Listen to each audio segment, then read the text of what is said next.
I'm here to present AB 573, which provides an unrealized opportunity to engage and elevate youth in the community planning process for youth-specific mental health services. Specifically, this bill establishes the California Youth Mental Health Board and requires each community mental health service to have a local youth advisory board. The mental health of young people has always been a major public health concern that has become even more present throughout COVID-19. The pandemic has forced students statewide into remote learning, which has deepened the student mental health crisis, and has also made it less visible to schools and communities. California is home to 6.2 million students enrolled in K-12 schools. Between 620,000 of them up to 1 million are estimated to have a mental health condition. This is only intensified by the fact that about half to 3/4 of youth do not receive mental health treatment or services and unfortunately suffer in silence.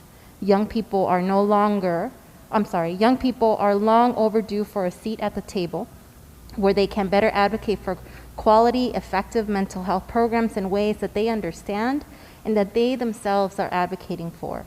Young people should be able to seek help and speak freely without feeling insecure, overshadowed, and in order to unequivocally comprehend their experiences and tribulations, youth voices must and should be included in these conversations. Members, I serve on the Assembly as the Assembly appointee of the Mental Health Services Oversight and Accountability Commission. And in the last 3 years that I've been in office, we have convened groups with young people to listen to their concerns and have heard time and time again how stressed they are, how they live in fear of a school shooting, a shooting at a movie theater, a shooting at a concert venue, or a shooting at a grocery store.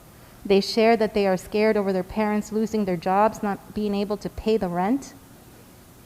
They feel powerless walking over our unhoused neighbors on their way to school, seeing the state's homelessness crisis continue to rise, and ultimately feeling depressed, alone, and like their personal lives don't match the false realities of social media. Members, the stigma associated with mental health is real. It is detrimental to adults, and it only is intensified amongst young people who lack access to services. We can change that.